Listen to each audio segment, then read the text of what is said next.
Alors, nous allons parler de la Bible retrouvée en République démocratique du Congo.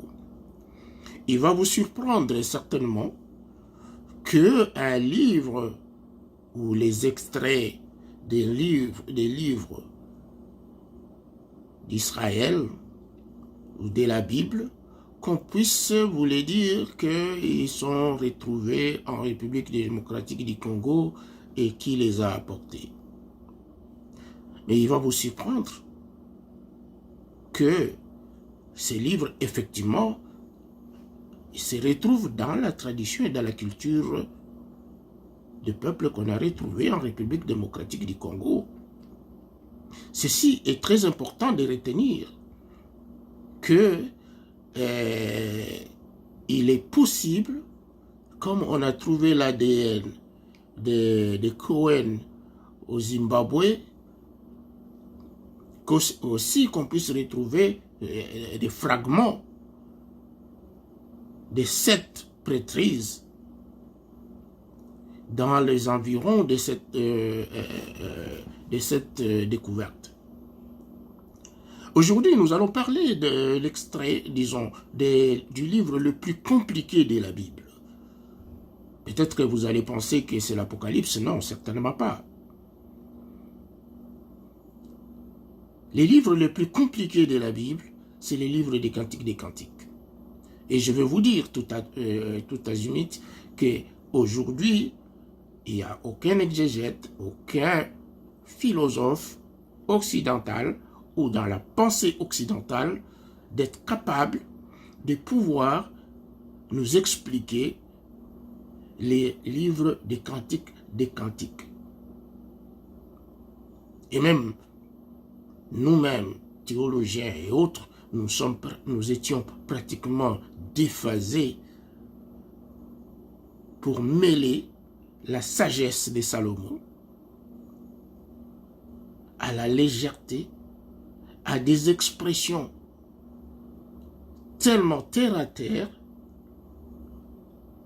dans une assemblée composée d'un roi,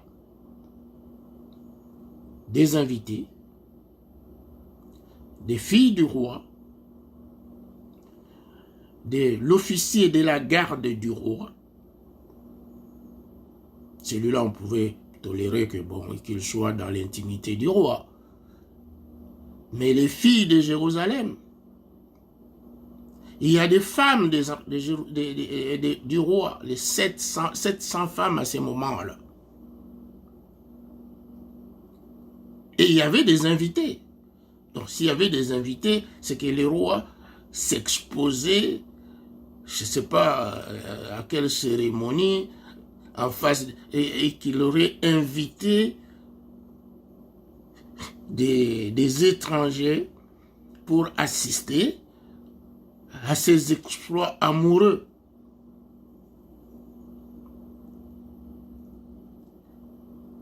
Vous savez, d'après la tradition juive, il est dit clairement que si les livres de la Bible sont saints, les livres des Cantiques est 2 fois plus saint.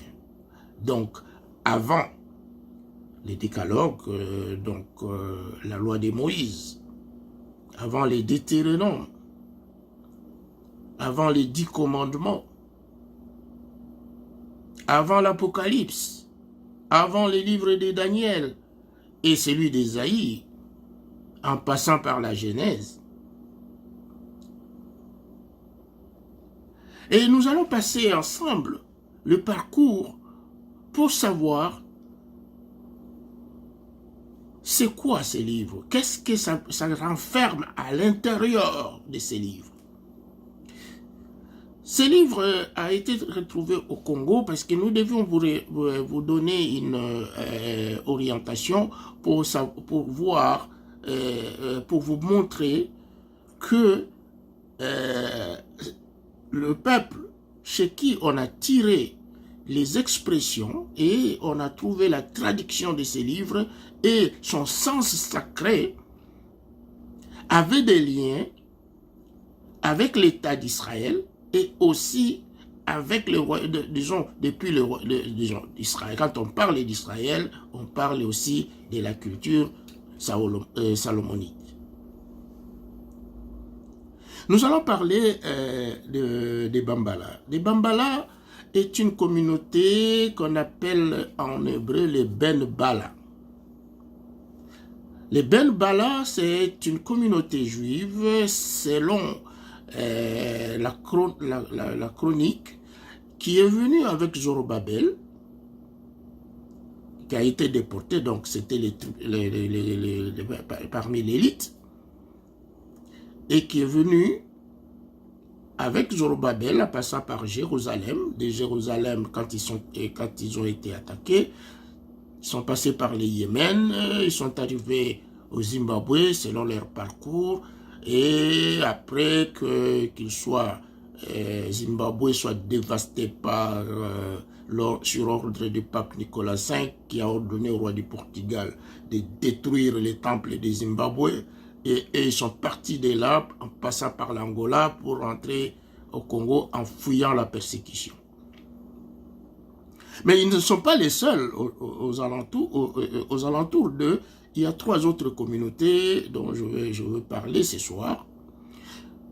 Il y a une communauté aussi juive qui est reconnue, je vais vous donner les références bibliques. Il y a les Ben Yaka, qui ont une partie de ces livres des cantiques dont je vais vous parler ce soir.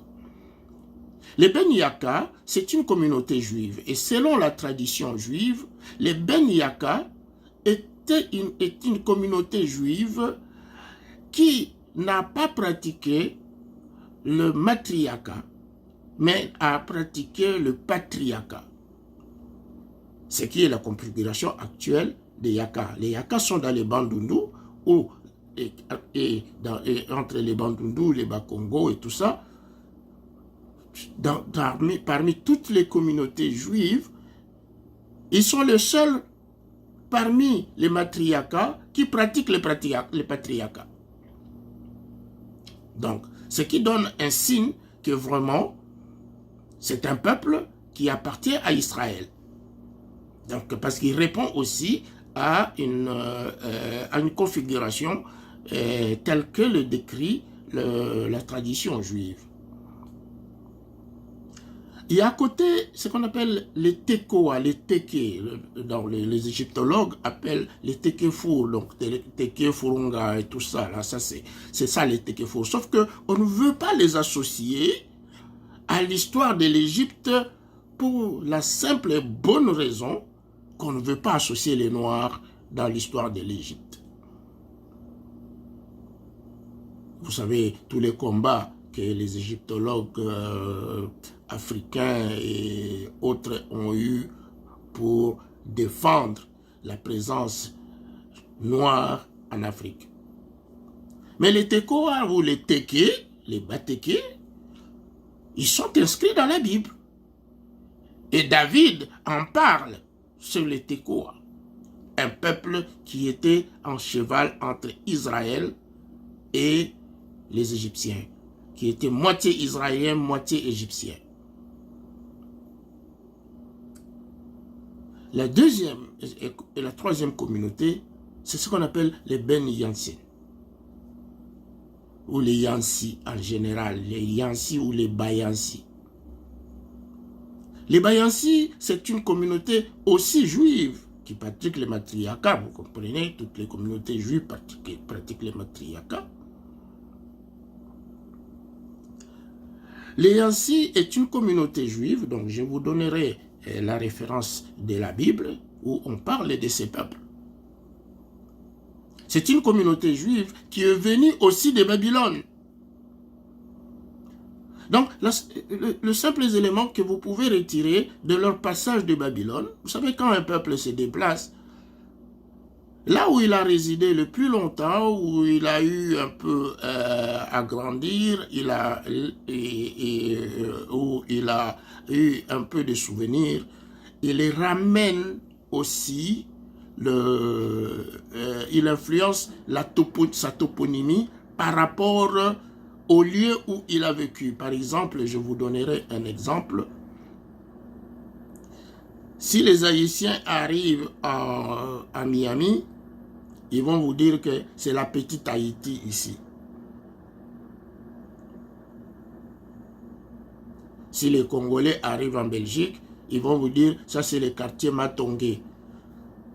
Ce n'est pas un Belge qui va donner un nom de quartier Matongé, à moins qu'il ait vécu au Congo et qu'il ait passé un moment de plaisir ou de joie ou de référence ou des souvenirs qu'il peut rapporter comme souvenir. Il pourra baptiser son milieu. Mais quand vous voyez la configuration de ces peuples, les Yansi, les Bambara, vous allez voir qu'il y a beaucoup de noms qui se rapportent à la Babylone, comme Bagdad, qu'on appelle Bagdad. Tu vas voir les mots comme Kuba, Bakuba, qui existent encore là-bas chez eux, juste pour signifier noir. Kirkuk, Kikwit, c'est les mêmes mots, qu'ils ont rapportés. Et il y en a plein comme ça là.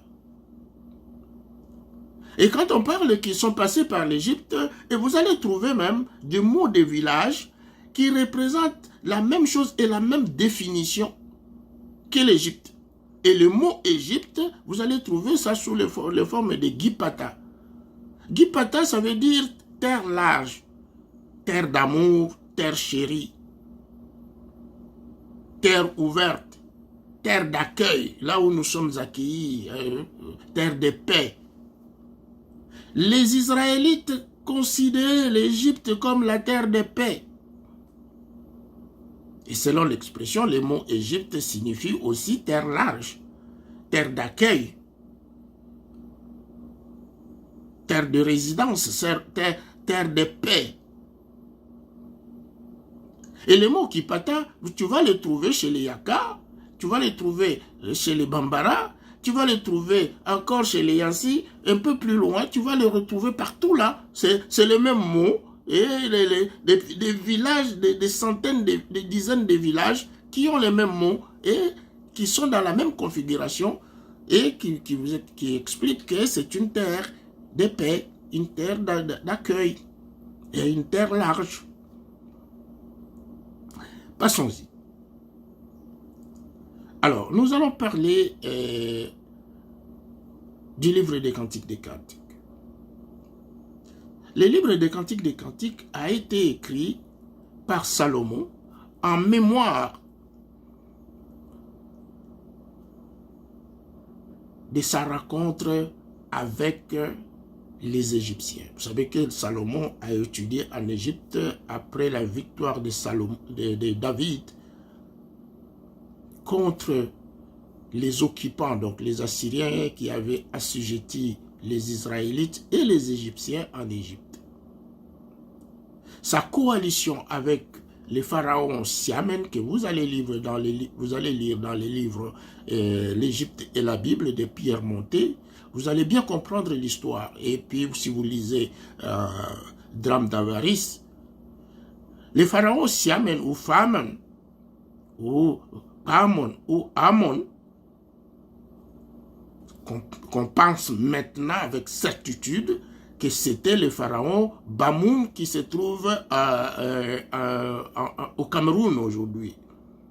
Que ce pharaon avait dévié le Nil pour assécher l'Égypte et permettre à David d'attaquer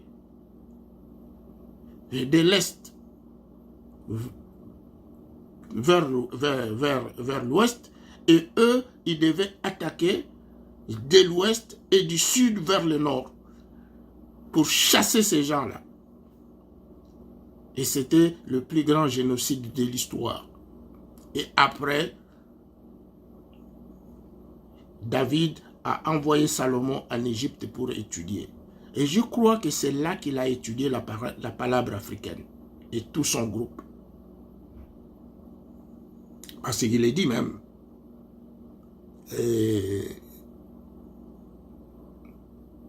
Hermès disait, l'Égyptien, il disait que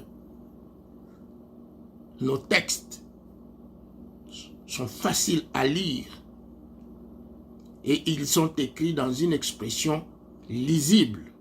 Mais quand les Grecs, nos élèves, se mettront à chercher à traduire, ils vont se tordre les cous par les expressions qui seront utilisées et par les images qui sont utilisées parce qu'ils ne sauront jamais les expliquer.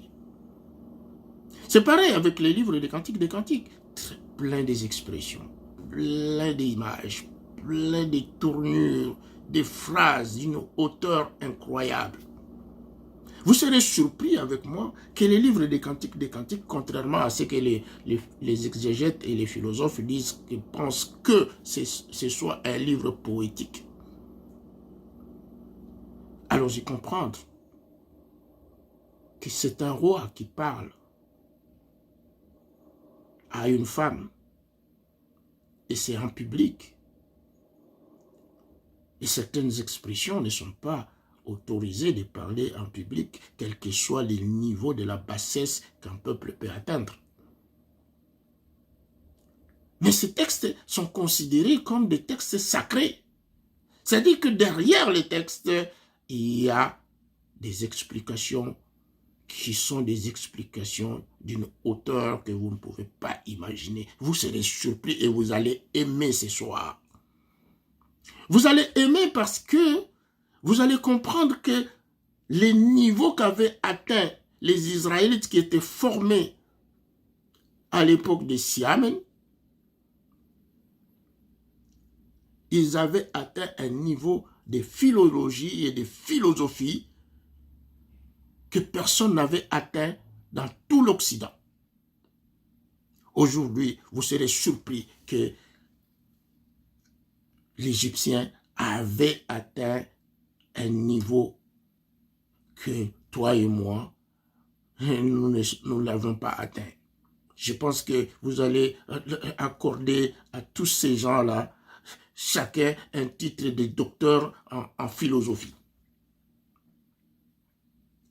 Alors, ce qui est important aussi de comprendre, que le roi, n'étant pas seul, ayant invité les amis,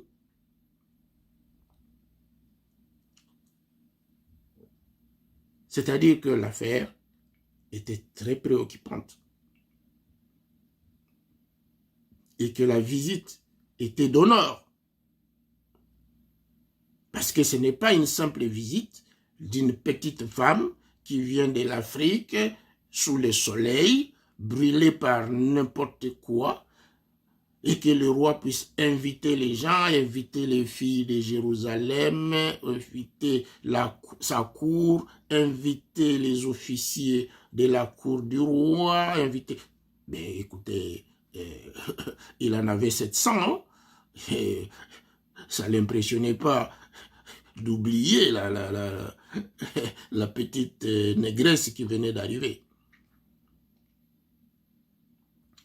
Alors, prenons, je veux juste vous donner un exemple.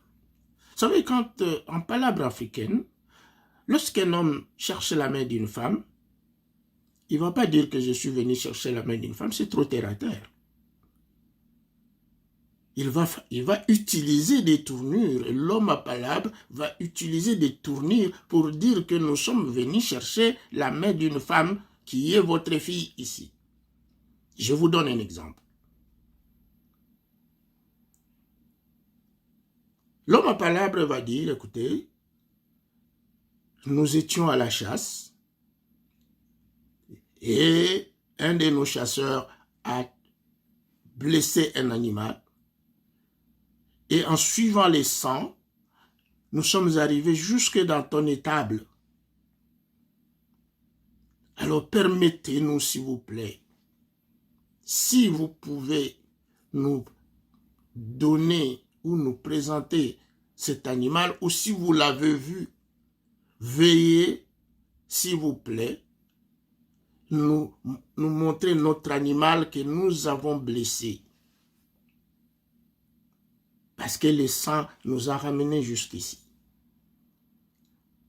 Et alors, la belle famille va se lever et il y a toujours un homme imparable de l'autre côté qui va vous dire, oh, très chers amis, nous sommes aussi très heureux de vous voir venir. Nous pensions que vous veniez nous attaquer, mais alors que vous veniez chercher votre animal que vous avez blessé.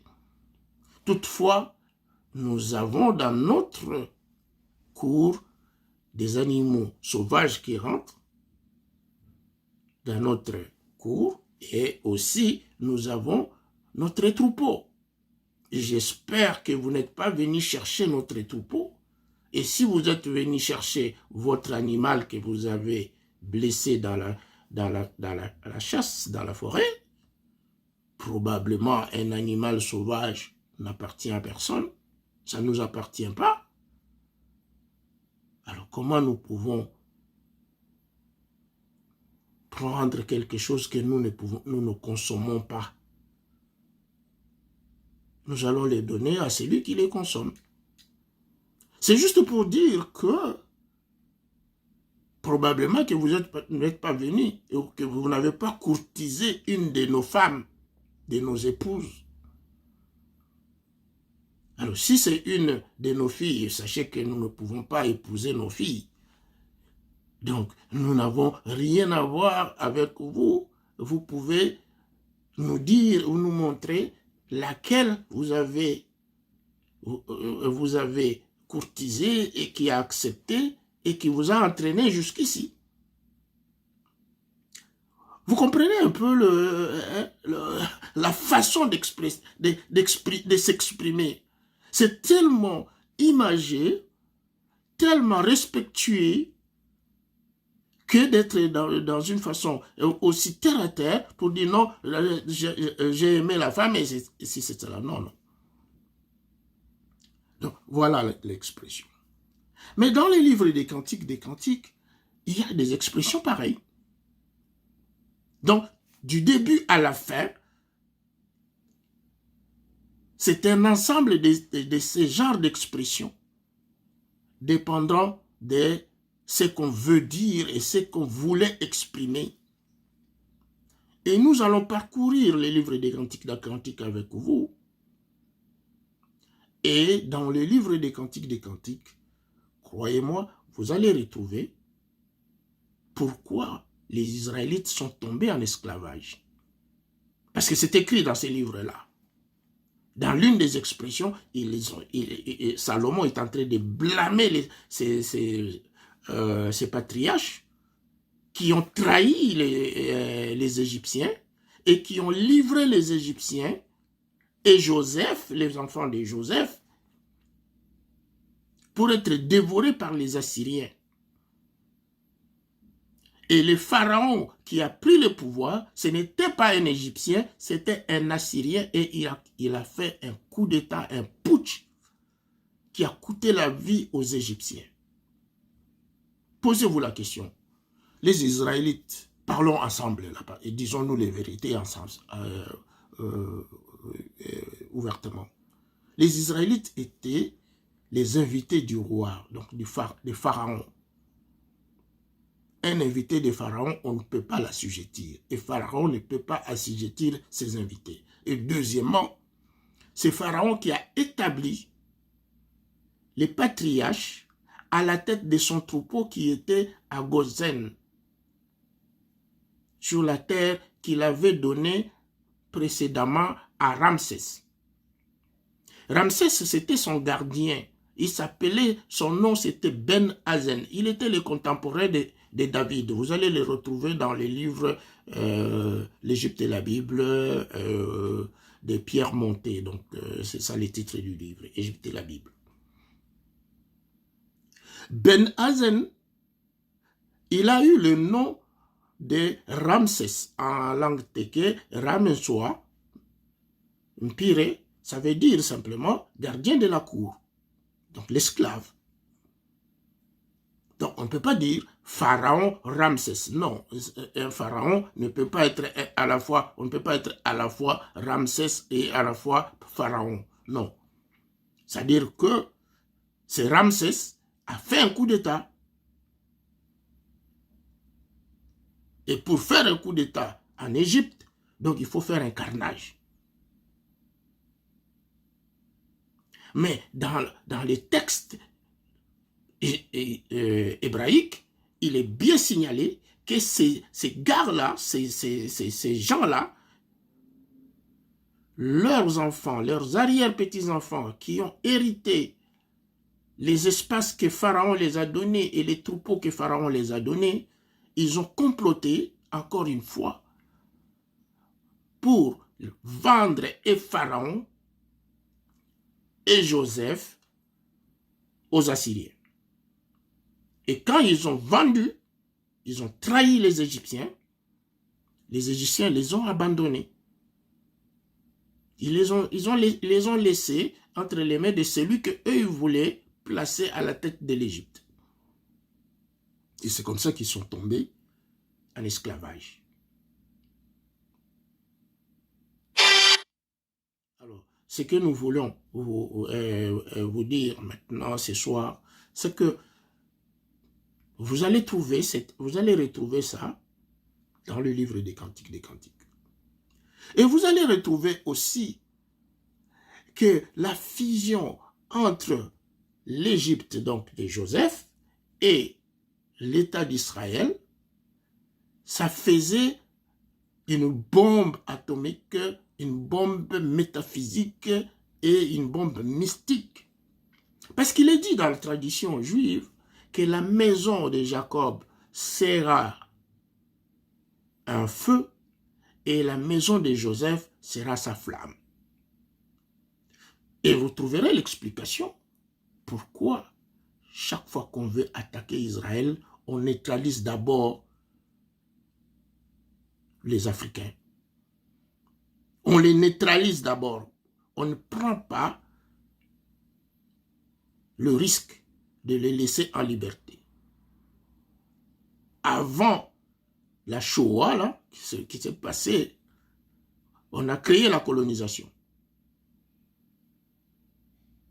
Et tous les pays africains étaient sous la colonisation et aucun d'entre eux ne pouvait donner secours aux Israélites et ni même à certains Occidentaux. Parce que certains Occidentaux, vous allez l'apprendre, qu'ils appartenaient à Israël aussi. Ce n'est pas seulement ce qui s'appellent des Juifs aujourd'hui. Mais il y a beaucoup des Occidentaux, même les royautés occidentales, tous appartenaient à Israël.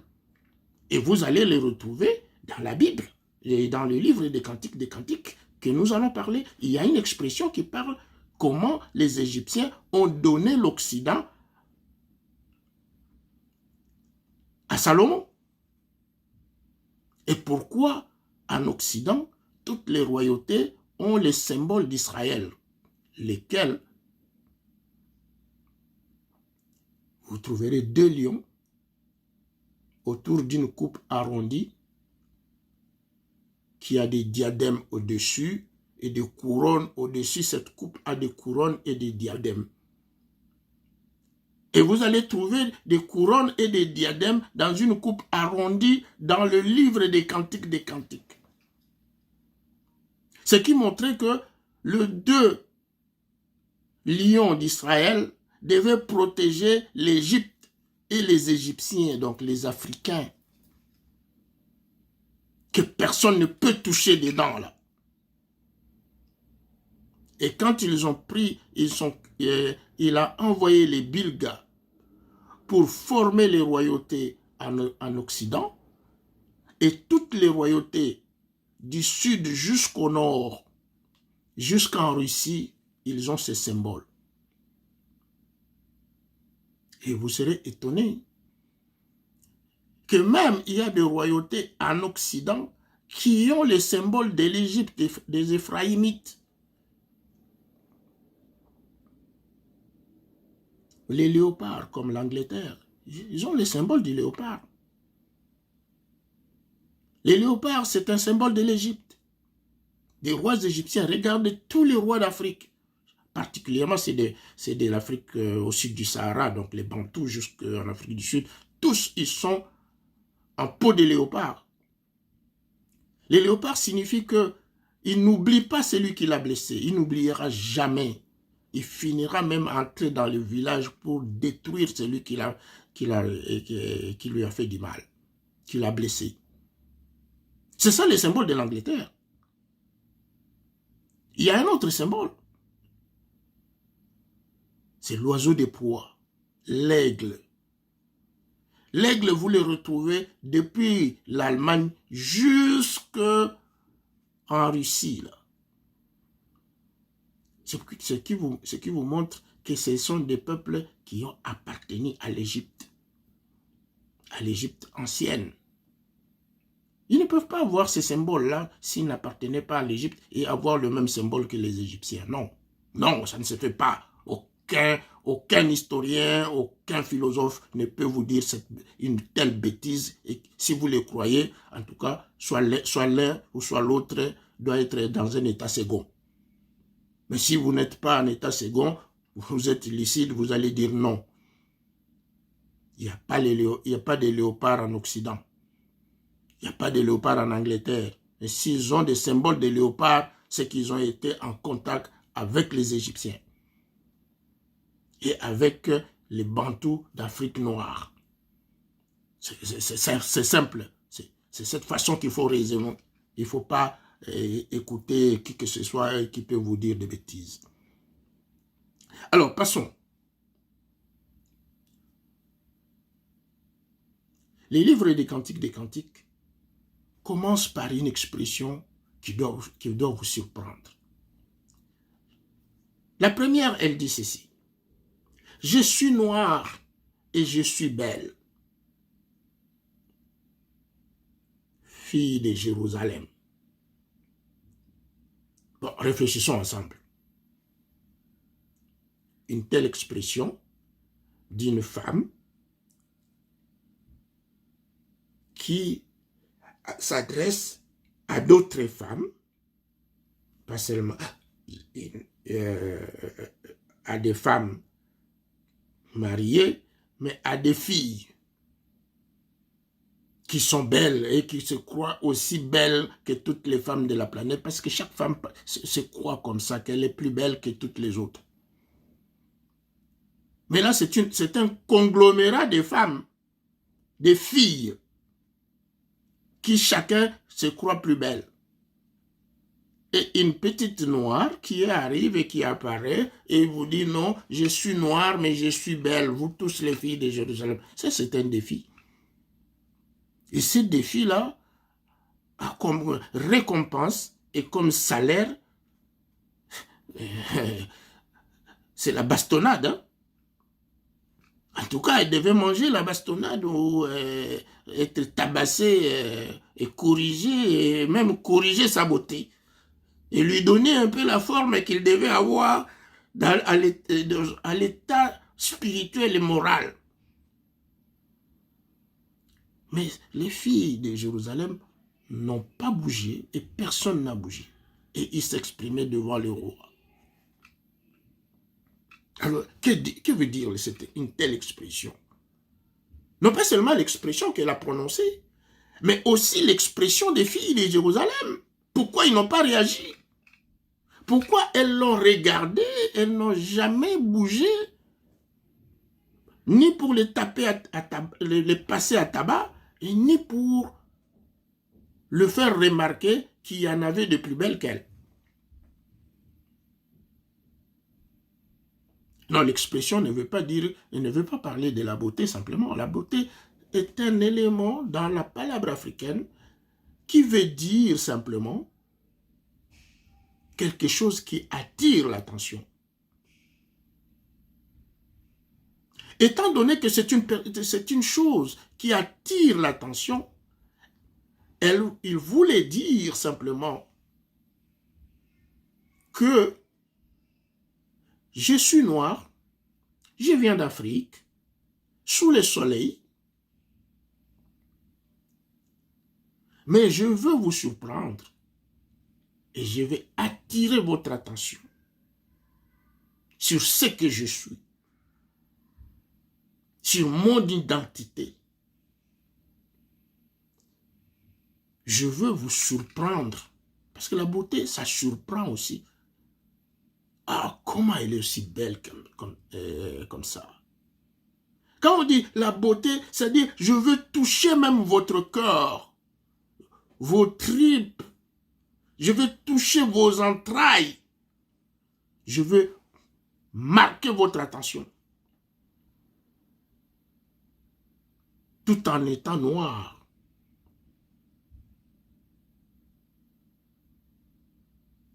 Et il s'adresse aux filles de Jérusalem. Qu'est-ce que c'est que les filles de Jérusalem? Dans la tradition, les filles, ça veut dire les gardiens. Les gardiens de la tradition, les chefs de tribu, les gardiens de la cour, ceux qui protègent la cour du roi. On les appelle les filles du roi. Vous allez les retrouver dans les livres de Daniel et de Jérémie. On parle des filles du roi. Ce n'est pas des filles sexe féminin, non. C'est ceux qui gardent les traditions, les érudits, les chefs coutumiers de chaque tribu qui représentent le pays, qui représentent le peuple. Tous les représentants qui regroupés autour de la couronne ou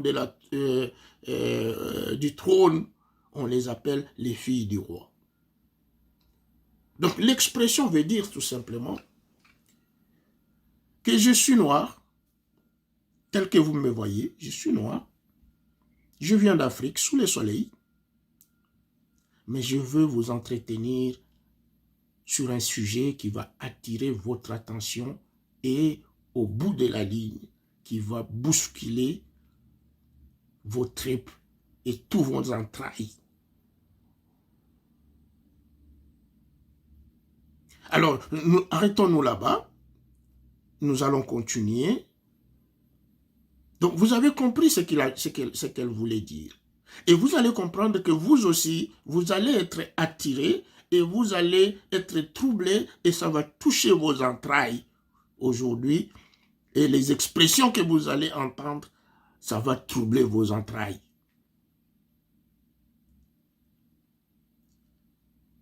Ça va attirer votre attention, comme la beauté attire l'attention. Ça va troubler votre compréhension. Et ça va détruire tout ce que vous aviez vu comme belle femme et tout ça. Donc, vous allez oublier tout ça là, pendant que vous êtes en train de regarder et d'écouter la Soulamite parler ce soir. Merci de votre attention et nous allons continuer.